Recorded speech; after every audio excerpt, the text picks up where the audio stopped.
Alright, what's up, dudes? Welcome back to another Ski-Doo sled maintenance video here.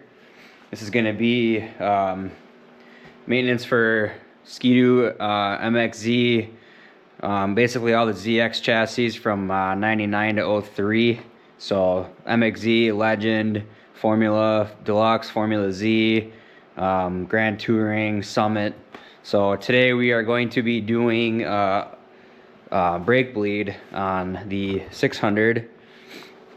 I just got it done on the 700, so just wanted to take a little video of how I do it just to put something together here. And this is something that I do recommend doing because a lot of times, if you watch the last video, like I said, I sell these parts. I part them out every year, and a big item that's popular, you know, like a package kind of deal that people buy would be an oil tank, brake caliper, rotor, coolant tank, gas tank. Because so what happens is the old brake fluid gets corroded inside your caliper, and then your pistons in the caliper seize up, and then it seizes up your rotor, and then the pads start on fire, and then it just starts your whole deal on fire. So I do recommend doing this at least, I don't know, somebody said do it every year, but I think that might be a little overkill. So I would say, I don't know, every couple years, 5 years maybe, depending on how much you ride, you know, and how much it's gonna, if sitting outside always makes it a little bit worse, I feel like. But I would say maybe every time you do your chain case oil, maybe do the brake fluid, because it's pretty simple. But I'll show you guys how to do it here, so stay tuned. Hope you like the video. Alright, so pretty much what you're going to need to do this is 2 pieces of hose like this. This is 5/16 OD, and then it's a 3/16 ID. Just a clear hose. And then got some Lucas, doesn't have to be Lucas, but .4, because that's what it requires. .4 brake fluid. And then your brake bleeders have an 11 millimeter, so you'll need an 11 millimeter wrench. And then I like to just use an empty bottle. Take an empty water bottle, and then we'll come over to this side. So you got your one bleeder here and one bleeder here. So what I'm gonna do is just take this completely off, basically, and you got your little rubber caps here, so make sure you don't lose those. So I'm just gonna pop these right off of here, and then what I like to do is just heat up the end of this with a lighter, and then just kind of pop it on there, and then it likes to stay nice and tight on there, so keeps it nice and clean. You don't get brake fluid everywhere. So I'm gonna set you guys on the on the stand, and we'll get going on that, so stay tuned.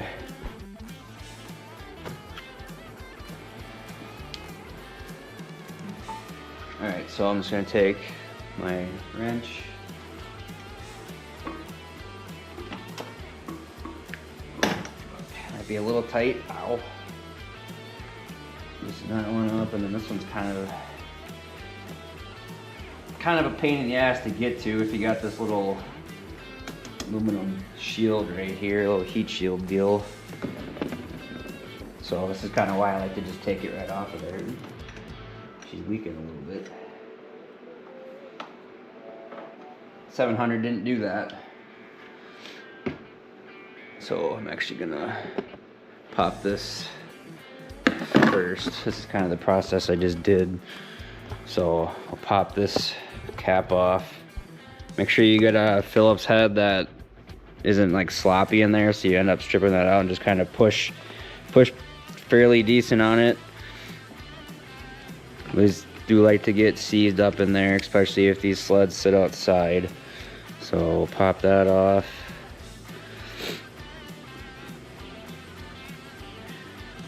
And it's nice and warm out today, so this is kind of why I'm doing this. We're up to like 45 today, which for February is absolutely ridiculous. So pop these screws out, and then cap kind of May have to get a Phillips head or a flathead and kind of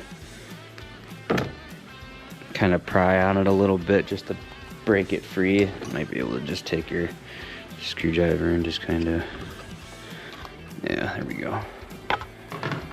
So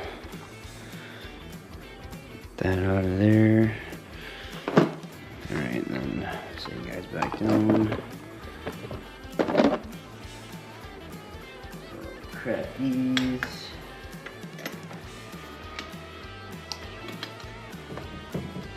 I don't want to cut my hand again. My finger.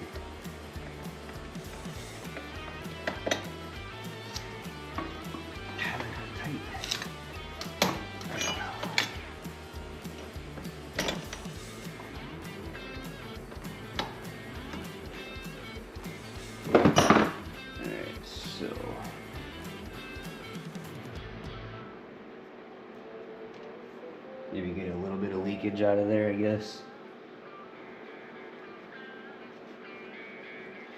Whatever, no big deal. So that's what your bleeder looks like. So I'm gonna take my hose here, just get a little bit of heat on it, just barely slightly. You don't really need a whole lot at all, just enough to pop it on there. So like that. And then we'll do the same for this one. Yeah, that fluid is pretty dark. Should be basically clear. Not a bad idea, just to wipe, clean these off.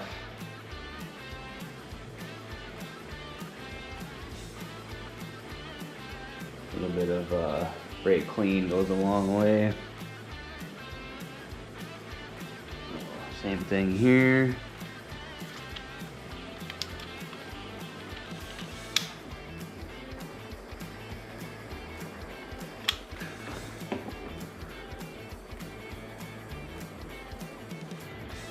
Alright, like so. I let it cool for just a second and then it stays nice and snug on there. And then you just gotta kind of, this is the only hard part here with this being in the way. Maybe I'll pop that off of there too, just to make this a little easier. Yeah, I think I'm gonna do that. I'm just gonna pop this plate off. Oh, let's see if I can get it in there or not.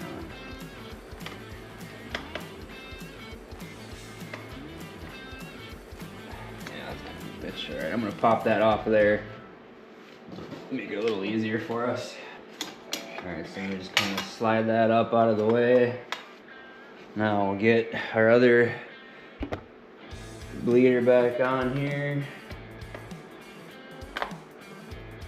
May have to just kind of heat this up so it flexes a little bit so you can kind of get it in there.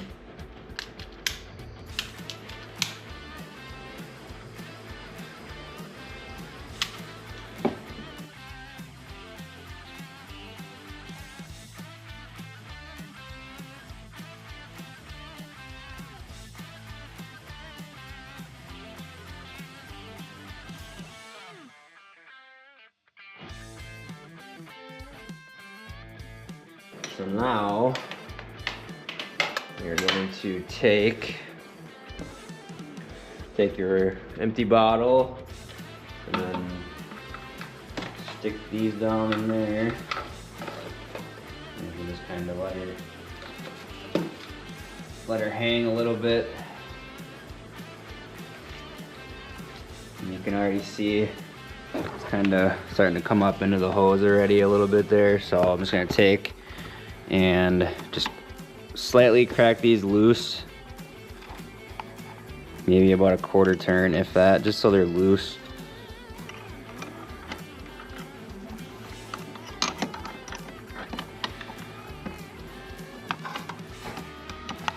Okay, and then we're gonna go and start pumping your reservoir, and then you're just gonna kind of slowly add fluid. Yeah, you can see how dirty that fluid is. Maybe that might be hard A little hard to tell on camera, but it should be clear. So basically you're just gonna pump that out until you're seeing clear in the hoses. So we're just gonna go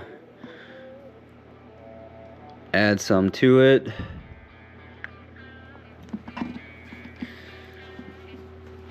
And then we're gonna start pumping. There we go.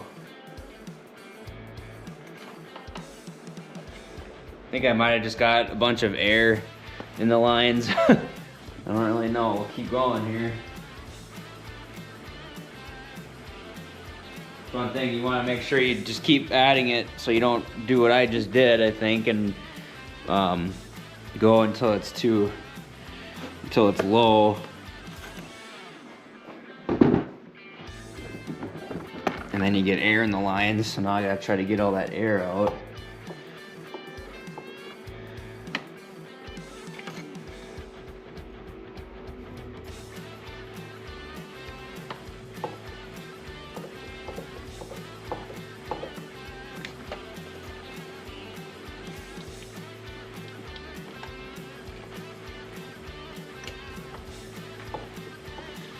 It's just weird that it's not building any pressure. Had to have gotten some air in there. Okay, now it's starting to build a little bit. So we definitely got some air in the lines. So we're just gonna keep going. If you do happen to do this, just kind of do what I'm doing. Just pump the brake. There we go. Now we got pressure. Okay, so now we can crack these.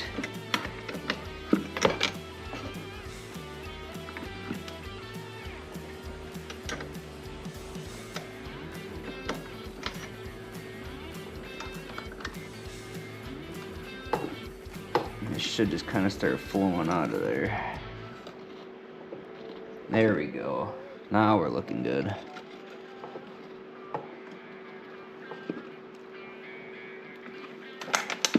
Just kind of a matter of getting it loose just enough where it wants to keep flowing out of there. So add a little more fluid. Now we got it figured out here. So I'm gonna keep pumping. You'll see how brown that fluid is. So you basically just want to keep going until, ooh, almost ran out already. Get more air line, get some more air bubbles in there right away. So just keep topping that off.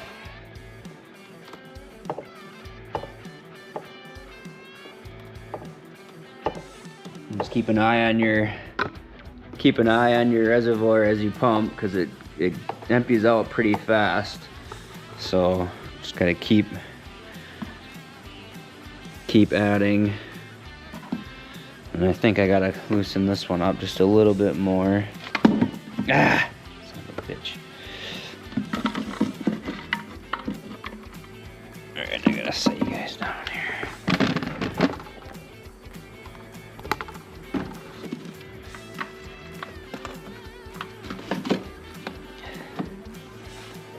There we go, now she's flowing. So yeah, just keep running her until this fluid turns clear, not brown.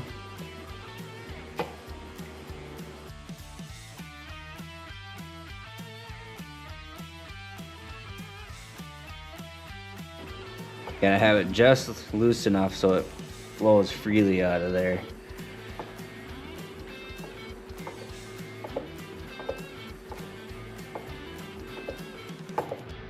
Guess you probably could do one at a time too.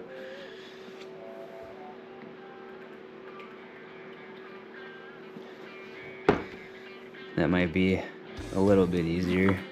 I need to get longer hose.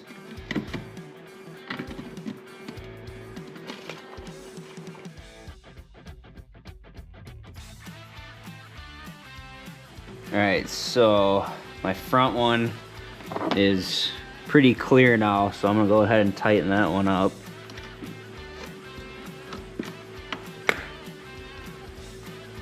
And then just do the back the back one.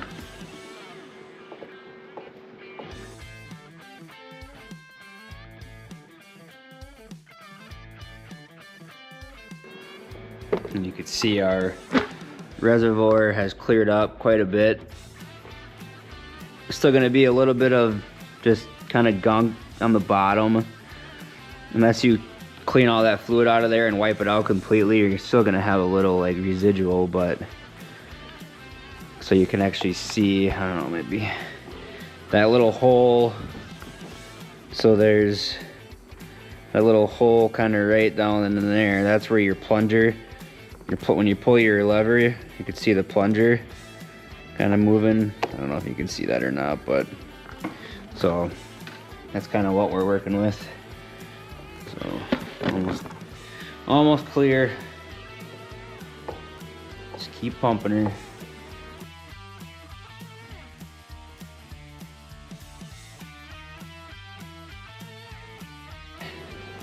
I think we're gonna call that pretty much good. She looks pretty clear, so I'd say we're good there. So now I'm going to tighten this bleeder back up here. Kind of snug them both up.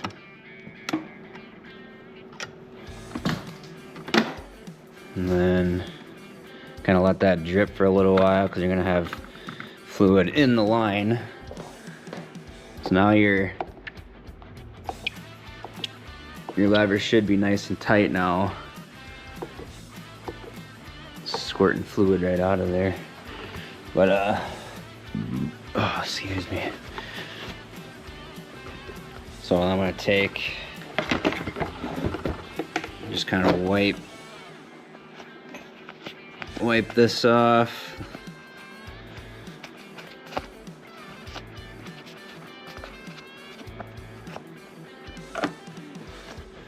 And then you want to make sure that you're not too full when you put your cap back on. You want to be too full, because otherwise when you tighten this down, it'll all start oozing out. So it says, you know, on the side, little sight glass, you got your little line, but so you just kind of want to maybe go about halfway up your little sight glass. So pop this back in there. Might get a little bit that oozes out, but then I actually got some stainless screws to put back in there, because you guys know how I am with my stainless hardware. I like to put it on these things. So tighten them back up. And you want to make sure you kind of do a even. Might have a little booger. Oh, there we go. Kind of even pressure, so kind of snug it, and then you go kind of back and forth. Snug that one, and then basically get to where it tightens up, and then just kind of, you don't want to go super tight, just enough. A couple ooga doogas. Okay, looking good. So now you are gonna get a little bit of brake fluid when you pull these lines off, because they're still full. So it's kind of whatever.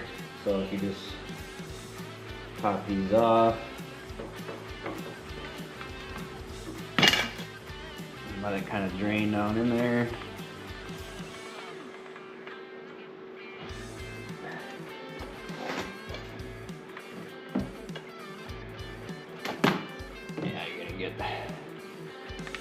A little bit of splash out, but yeah, you can see how nasty that is. This one was a little worse than the 700, but, and that's even with some new, you know, when you're pumping the new fluid through it, it adds clear to it. So that's actually, you know, a little lighter than it probably was. But so we got that all freshened up. Now kind of wipe off whatever we got dirty here. A little bit of brake fluid. now I'm just gonna double check. Nice and tight. So just double check to make sure these are kind of snug, and these you don't want to go super tight either, because that's, you know, you don't want to end up busting your nipple off.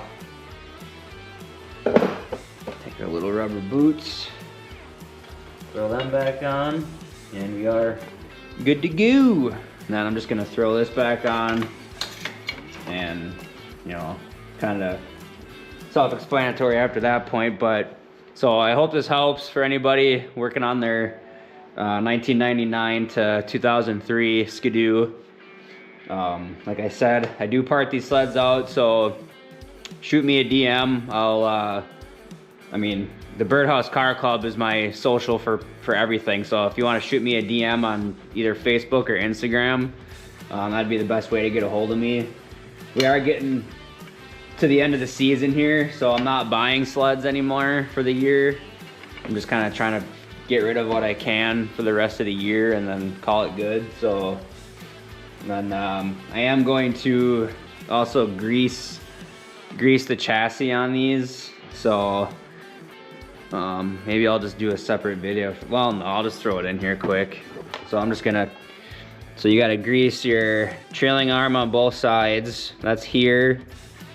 And then for your suspension, you got a grease nipple. This might actually be, everything's kind of covered in snow, but there's one right here in the middle, right there. And then there should be one, where is it? I think it might be, oh, okay, right here. Another nipple on that spot. And then there's actually also for your drive axle, this one you kind of have to remove a couple things to get to it. But so your speedo cable runs in, you got this little guard right here. There's actually a grease nipple on the end. If I can't really feel it, but probably have to pull your speedometer cable off, and then maybe pop your secondary off. I think that might be a little easier to get in there. And then you take this little guard off, and then there's like a cap that slides over the 3 studs that are part of your drive axle. There's a bearing in there, and then that little cap will have a grease nipple on it, so that'll push grease into it. So I'll probably do that. I'm not gonna video it because it's pretty self-explanatory, but then yeah, you got your other one here for your trailing arm. But yeah, so I'm gonna stop you, or cut the video there. Just leave a comment if you want me to do something else on these maintenance wise. There's really not much else to do. I would love to learn how to do carbs, but that's just one thing I'm just not good at. So, but yeah, shoot me a like if you like the video. Hope it helps. Make sure to subscribe. I'm probably not going to do very many more sled videos this year. I did do a bunch of riding. I got about, not a bunch, not as much as I want, about 500 miles. But trails are going to be closing on Sunday. It'll be after I post this video. But I haven't really done any videos out on the trail just because it's hard to put something together when you're riding on the trail that's going to be entertaining to watch. And I'm by myself, so it's hard to do. You can only do so many angles and, you know, flybys, and it just kind of turns into the same video. So that's kind of why I haven't really done anything this year, because the one I did last year is kind of all I can do. But I might do a little thing, I don't know. But next video will probably be, hopefully going to go up to the jump-in in Pickerel, where they take sleds over the water. So stay tuned for that. But yeah, so like the video, make sure you subscribe, and watch for deer. We'll catch you guys in the next one. Peace.